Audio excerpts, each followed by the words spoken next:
Así que esto es a título de cierre y un poco de poner en contexto lo que hemos aprendido sobre el modelo de crecimiento neoclásico. Que noten acá pongo revisión de teoría neoclásica o de modelo neoclásico. Eh, el uso de teoría o modelo en este contexto es un poco ambiguo, porque en este caso la coincidencia entre teoría y modelo es bastante amplia, ¿no? Casi lo que entendemos por teoría neoclásica de crecimiento económico es lo mismo que el modelo neoclásico de crecimiento económico.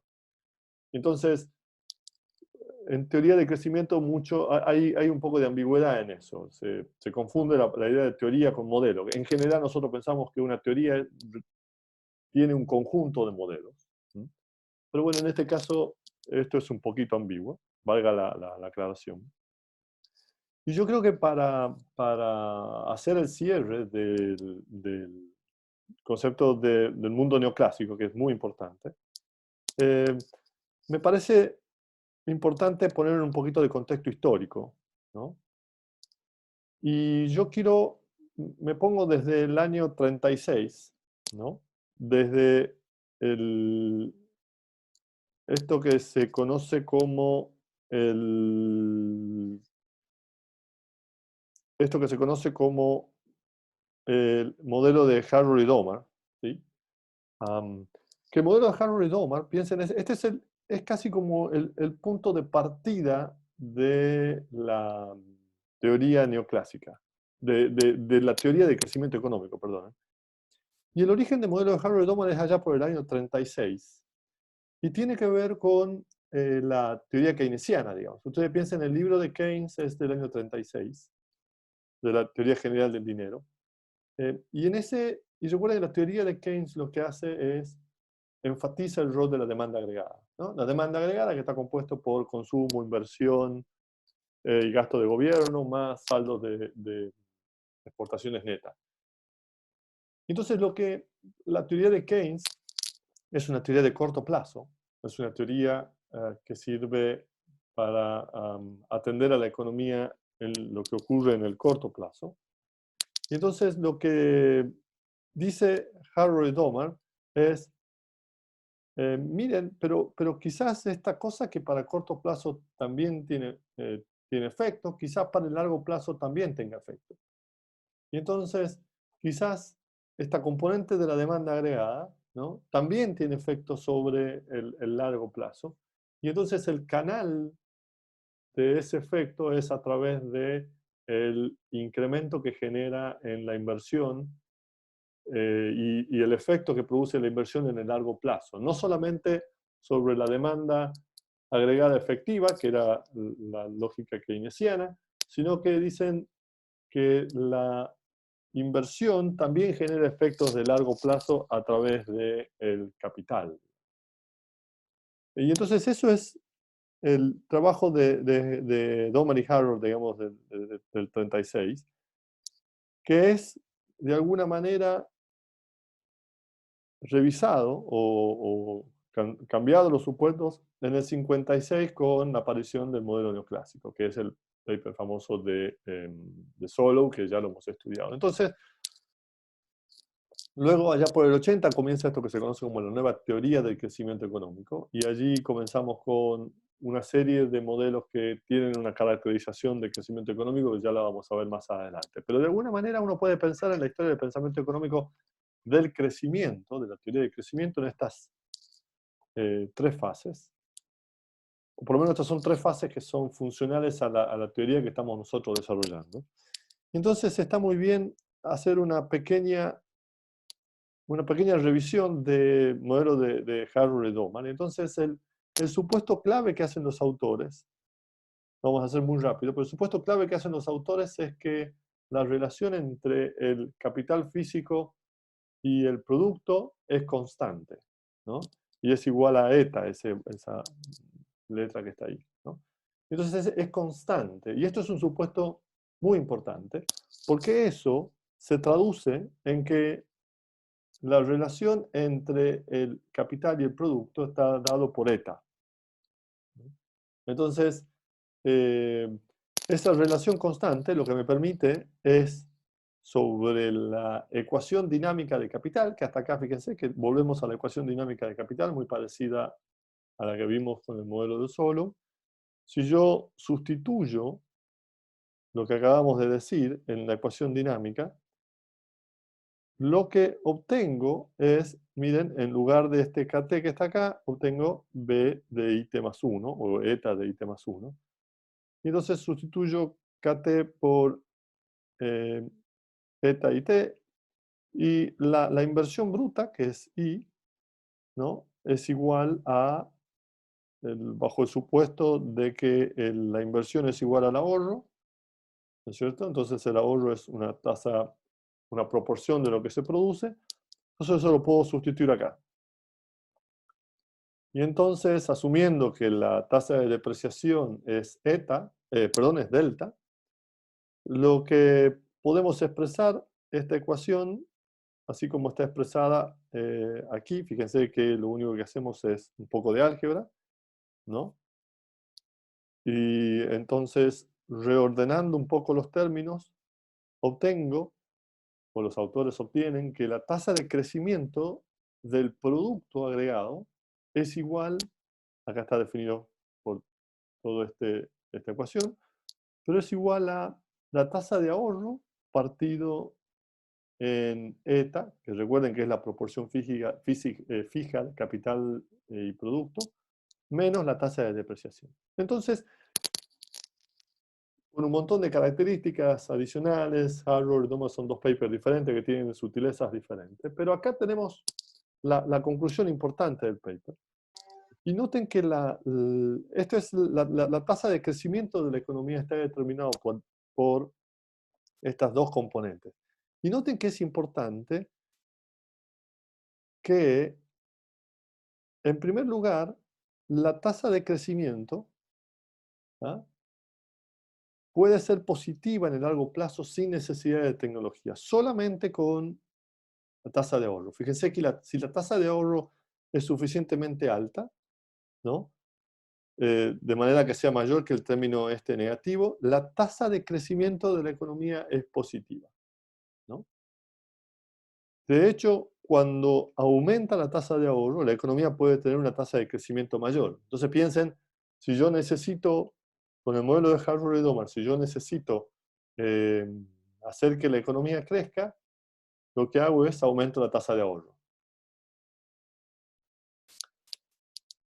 Los autores, entonces en estos términos, los autores lo que están haciendo es realmente ponderan en exceso el rol del capital en el crecimiento de la economía. Fíjense que en esta economía, efectivamente, el capital, o sea, es decir, aumentar el ahorro hace que la economía crezca. Y esto es que están ponderando mucho, están dando mucho valor al capital en la economía. Entonces, implicaciones de política, ¿eh?, por ejemplo, es que si uno deseara un crecimiento del producto per cápita del 2%, si uno deseara que la economía creciese a un 2%, sabiendo que la tasa de crecimiento de la población también es del 2%, y que el ratio capital-producto, es decir, ETA es igual a 3, asumiendo, por hacer simple, que la tasa de depreciación es 0, fíjense que bajo estos supuestos, yo con una tasa de ahorro del 12%, lo que obtengo es un producto per cápita del 2%. Fíjense, si yo pongo 12% acá, partido en ETA, que es 3, eso me queda un 4%. Es decir, que el producto agregado crece un 4%. Dado que la tasa de crecimiento poblacional es de un 2%, 4 menos 2 me queda que la tasa de crecimiento del producto per cápita es de un 2%, ¿no? Entonces, las implicaciones del modelo de Harrow Domar son interesantes en términos de política, porque dice, miren, aumentemos el ahorro y solamente acumulando más capital podemos cambiar la tasa de crecimiento de la economía, ¿eh? Naturalmente llegar a esas conclusiones tiene una serie de debilidades, y hay dos bien importantes. La primera es que ETA es constante, o sea, esta relación capital-producto es constante, y esto ya hemos visto que tiene variación en el tiempo. Si bien hay un rango grande que se mantiene relativamente constante, también hay un rango de variación y eso en los últimos años ha ido cambiando aún más. Y finalmente, la otra cosa que es importante es que, fíjense que la función de producción, que básicamente es esta que está acá, la función de producción, no hay sustitución entre K y L, no se pueden sustituir. ¿Eh? Están dados en proporciones fijas, digamos. Entonces, pensando de nuevo en el contexto que estábamos de historia del pensamiento económico, ustedes eh, nos damos cuenta que este era el contexto, este era el modelo de crecimiento económico de referencia que se utilizaba en la época. Piensen entre 1936 y 1950. Piensen que esto es la salida de la Segunda Guerra Mundial, por lo tanto las recomendaciones para recuperar lo perdido durante en la Segunda Guerra Mundial fue básicamente invertir en capital. Y naturalmente lo que se observaba en la realidad era que efectivamente al invertir en capital, las economías crecían. Y está bien, porque todo el capital se había destruido, ¿no? Por lo tanto, invertir en capital naturalmente hacía que la economía crezca rápidamente. Y eso estaba bien, ¿no? Porque el mundo venía de la Segunda Guerra Mundial, entonces toda la recomposición era para crecer y crecer y crecer y crecer, ¿no? Pero ya en el 50, mitad del 50, se comienza a observar que este crecimiento empujado por el ahorro comienza a deteriorarse. Y entonces allí, en ese contexto, aparece el modelo de Solow, que ustedes ya saben, ¿no? Y entonces ya conocen los resultados del modelo de Solow, entonces repasemos un poquito las características del modelo neoclásico. ¿No? Y entonces piensen, primer elemento, la función de producción tiene retornos constantes a escala y tiene retornos decrecientes en algunos factores. En factores individuales tiene retornos decrecientes. Entonces ya hemos visto nosotros, ¿no? No necesariamente, no tienen que ser funciones continuas, si bien nosotros hemos estudiado una función continua y muy suave, pero no hace falta que sean funciones continuas y es solamente un matiz. Pero acá lo importante es que, característica fundamental, es que de los modelos neoclásicos que la función de producción tiene retornos constantes a escala y retornos decrecientes en factores individuales, ¿no? Fíjense que esta primera característica ya cambia el atributo de la relación constante que tenía en el modelo de Harvard y Domer entre el producto y el capital, ¿no? Ya la función, ya cambiamos la función de producción, ¿no es cierto?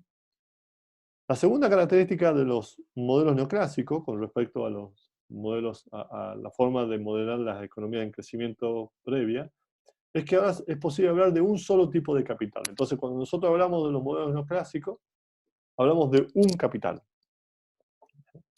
Eh, y no los cuestionamos demasiado. Pero esto fue una cosa muy crítica al momento del planteo de los modelos neoclásicos. Se armó un debate gigante entre dos escuelas de economía, la escuela de economía de Cambridge de Inglaterra y la escuela de economía de Cambridge de Estados Unidos. Y esto fue un debate grande. La gente de Cambridge de Inglaterra sostenía, una extremada simplificación, pero sostenía que hay muchos tipos de capital. No se puede agregar el capital en una sola cosa, ¿no? Y entonces, este debate lo ganaron los que sostenían esta idea de una función de producción agregada con un solo capital. Y es esto uno de los elementos importantes del desarrollo de los modelos neoclásicos, y nosotros ya hemos visto, hemos estado trabajando con un solo concepto de capital, ¿sí? El otro elemento importante es esta cosa de dónde viene el adjetivo de neoclásico, ¿no? ¿Por qué se llaman modelos neoclásicos? Y se llaman modelos neoclásicos porque se refiere a que los agentes toman decisiones óptimas, ¿eh? O sea, los agentes están tomando decisiones con restricciones, tienen diferentes tipos de restricciones, pero deciden en forma óptima en su contexto. Entonces, esto es el motivo por el cual los modelos se llaman neoclásicos, ¿eh? De hecho, un caso particular es el de la elección de consumo en el tiempo, digamos. Luego vamos a ver que en los modelos neoclásicos también los agentes pueden decidir su consumo, su sendero de consumo o cuánto van a consumir en cada periodo a través de su vida en forma óptima. Y entonces, toda vez que nuestros agentes adentro de la economía están decidiendo en forma óptima, sujeto a restricciones, estamos pensando en estos modelos de crecimiento neoclásico estándar. Espero que los lleve bien con el temblor. La otra característica importante es que los mercados de la economía son perfectamente competitivos. Entonces nosotros estamos asumiendo que la mayoría de los modelos neoclásicos, todos los mercados son perfectamente competitivos. Por lo tanto, todos, eh, todos los modelos, eh, todos los mercados tienen, se comportan de forma competitiva y eso hace que los precios, ninguno de los agentes tenga control sobre los precios. Si bien hay algunas variaciones en las cuales eh, se pueden hacer análisis con mercados imperfectos, en la mayoría de los modelos clásicos se asumen que los mercados son competitivos. Muy bien, y la última característica de los modelos neoclásicos es que no se describe lo que hace que una tecnología cambie en el tiempo. ¿Eh? Se asume que la tecnología es exógena. Este es uno de los supuestos importantes. Entonces, no siempre uno puede encontrar algunas variaciones, pero uno tiende a decir que un atributo fundamental de los modelos neoclásicos es que no explica qué es lo que ocurre con la tecnología en el tiempo. Simplemente se asume que la tecnología cambia en el tiempo. Y ese cambio es para un crecimiento de la tecnología. Entonces, estas son las 5 características de los modelos neoclásicos que, de alguna manera, dejan de lado este mundo de los modelos de Harvard y Doman. Y naturalmente, con estas características, lo que se obtienen son resultados diferentes con respecto a los del modelo de Harvard y Doman. Y probablemente uno de los resultados más importantes es que ahora la tasa de ahorro ya no es importante para la tasa de crecimiento, ¿no? La otra característica, y quizás una forma interesante de describir el funcionamiento o elementos importantes del modelo, es ver a qué tipo de preguntas responde el modelo, ¿no? Entonces lo que podemos ver es la primera pregunta, a la cual tiene una respuesta interesante el modelo, es ¿qué explica la diferencia de producto per cápita entre los países? Fíjense, es una pregunta muy importante y el modelo tiene una buena respuesta. ¿Eh? Y entonces ya hemos visto y estamos trabajando sobre eso, es que si ustedes ponen en un modelo inversión o tasa de ahorro, tasa de nacimiento, tasa de depreciación, capital humano, es posible explicar casi el 70% de la variación del producto per cápita entre países, ¿no? Y ustedes lo están trabajando en este momento y eso es el paper de Mankey, Romer y Wild. Entonces, acá tenemos una buena respuesta del modelo a una pregunta que es muy importante. Y la otra pregunta a la cual también nos entrega una respuesta interesante es ¿qué ocurre con el producto per cápita cuando se aumenta la inversión? Mientras que en el modelo de Harvard y Doman la respuesta era que cuando aumenta la inversión aumenta la tasa de crecimiento, en el modelo neoclásico nuestra respuesta cambia sustancialmente y ahora lo que tenemos es que cuando aumenta la tasa de ahorro, aumenta el nivel de producto per cápita, pero temporalmente, ¿no? Porque en el largo plazo la tasa de crecimiento no tiene variaciones. Y eso es un resultado importante. Fíjense, cambia completamente el paradigma de lo que era hacer política de crecimiento económico. Pasamos de Harvard y Domar, donde hacer políticas de crecimiento económico era pensar en incrementar el ahorro para que así aumente la inversión y eso generaba crecimiento, a un mundo donde incrementar el ahorro tiene un efecto de corto plazo, pero no tiene efecto sobre la tasa de crecimiento en el largo plazo, ¿no? Entonces, son dos modelos, dos visiones de la teoría del crecimiento que generan, ¿no?, implicaciones de política muy diferentes, ¿sí? Entonces, um, además de estos resultados que son preguntas claras y empíricas, también hay una serie de marcos conceptuales que la teoría neoclásica entrega y que son de mucha importancia, ¿no? El primer marco conceptual que nos entrega es el de la existencia de convergencia en grupos, ¿no? Um, existe convergencia económica en grupos. A ver un momentito. Mi amor, amorcito.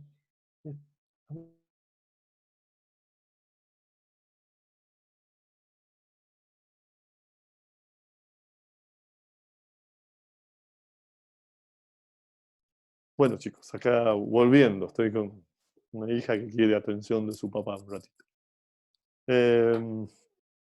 Bueno, entonces uno de los temas así como conceptuales que entrega el modelo neoclásico es que existe convergencia, hay convergencia entre países. Y esa convergencia entre países hay evidencia, hay, hay evidencia de que esa convergencia, ya voy, mi amor, más tarde, ¿sí?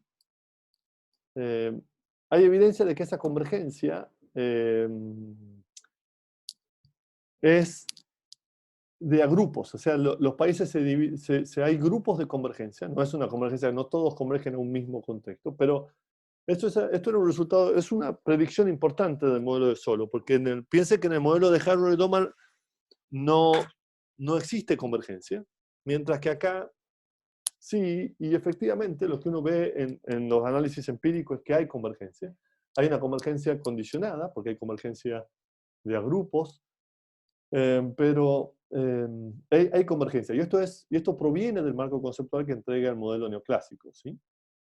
La otra característica importante es que puede existir una tasa de ahorro que genera una ineficiencia dinámica, y acá piensen en lo que hablábamos de la regla de oro, ¿no es cierto? Hay una tasa de ahorro que es una tasa de ahorro óptima en términos de que genera una tasa de crecimiento, una buena tasa de crecimiento, pero con un consumo que mantiene un equilibrio entre el consumo de la generación presente y las generaciones futuras, ¿no? Entonces, mientras que yo esté en esa tasa de ahorro, estoy siendo eficiente dinámicamente porque le doy el mismo consumo a esta generación que a las generaciones futuras, frente a otras tasas de ahorro, como vimos. Si yo tengo una tasa de ahorro muy alta, puedo estar siendo dinámicamente ineficiente. ¿Por qué dinámicamente ineficiente? Recuerden, yo podría reducir la tasa de ahorro, mantengo la tasa de crecimiento y aumento el consumo, ¿eh? Entonces, esto es un resultado también importante que nos anticipa el modelo de Solow o el modelo neoclásico. Y finalmente, otro concepto relevante es que existen trampas de pobreza, ¿no? O existen trampas en realidad, trampas de pobreza, trampas de los países de ingresos medios. Y esto es un concepto que nosotros no lo vimos, y ahora voy a tomar 2 minutitos para desarrollarlo, porque es importante. Y el concepto de trampa de pobreza tiene que ver con esta idea de que una trampa de pobreza es un estado estacionario bajo para una economía, ¿eh? Y que tratar de salir de ese estado estacionario es muy difícil, ¿no? Entonces, las economías se tienden a quedar en ese lugar, ¿no? Se quedan atrapadas ahí. Entonces, para analizar con las herramientas que tenemos, déjenme que repase esta representación de la tasa de crecimiento del capital. Acá tenemos la ecuación de la tasa de crecimiento del capital per cápita, ¿no?, que estaba dado por el ahorro sobre esta relación de producto en capital, y que teníamos la representación gráfica que está en el gráfico aquí, ¿no es cierto?, donde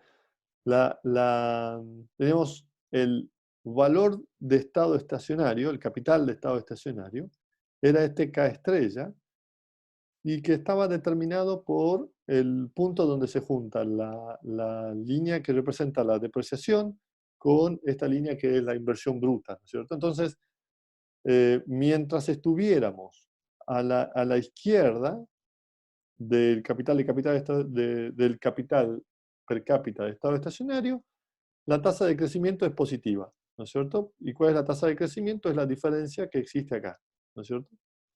La diferencia que hay entre la inversión y la depreciación, todo esto que está acá es tasa de crecimiento positiva y eso hace que el capital aumente hasta que llegara al capital, hasta K estrella, capital de estado estacionario.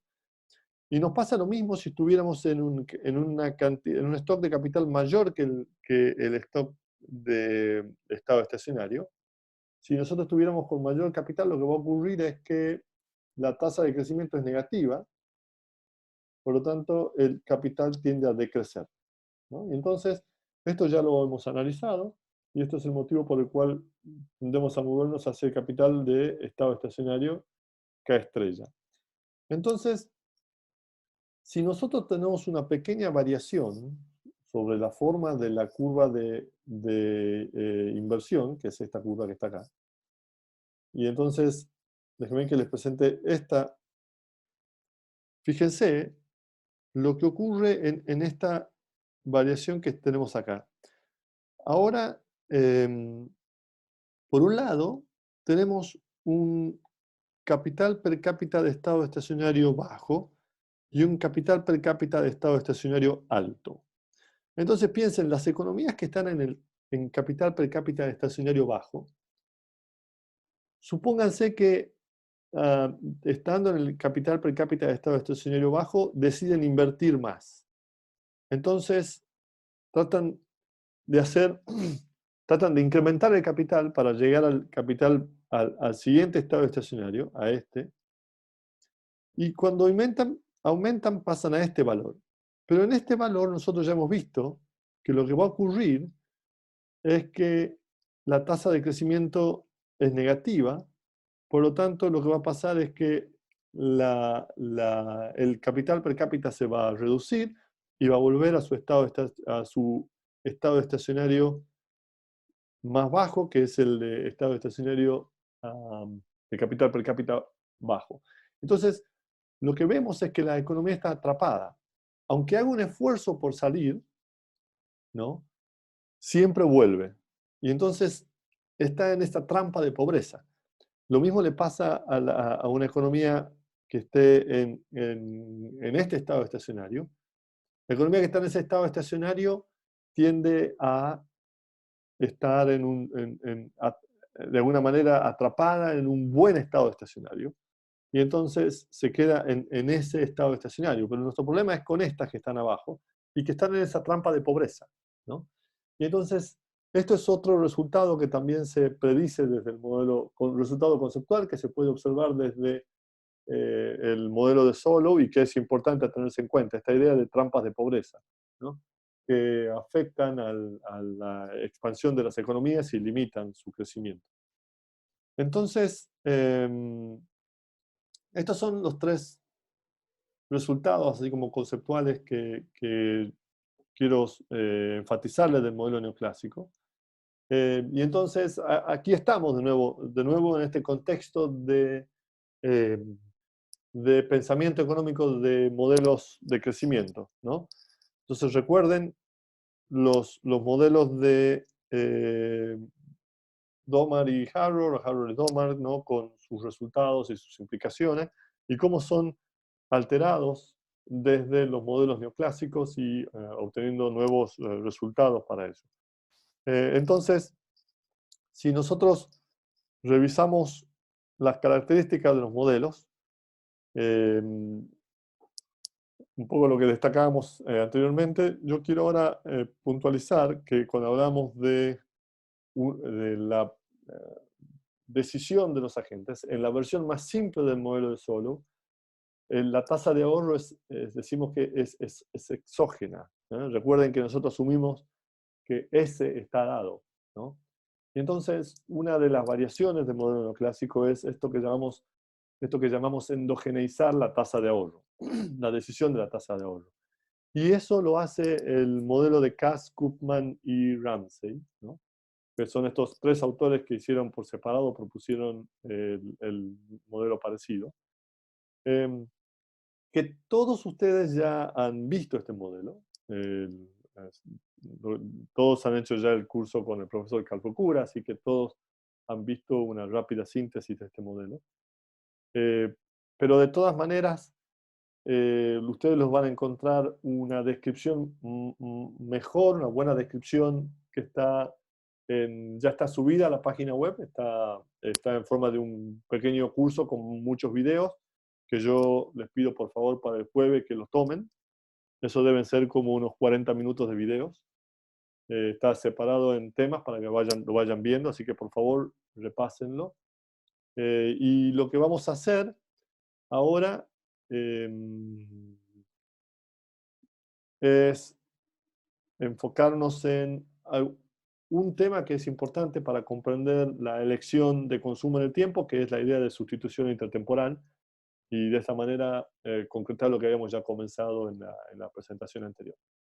No sé si tienen alguna pregunta, chicos, y en general con esto cerramos lo que es la parte más importante de la teoría neoclásica, porque vamos a ver que la posibilidad de que los agentes elijan en el tiempo no genera efectos, no tiene efectos diferentes para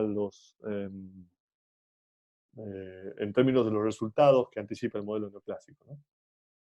¿Alguien tiene alguna pregunta fuera del temblor? Como se movió un poquito Santiago, pero ya estamos acostumbrados, así que no nos hemos alterado demasiado.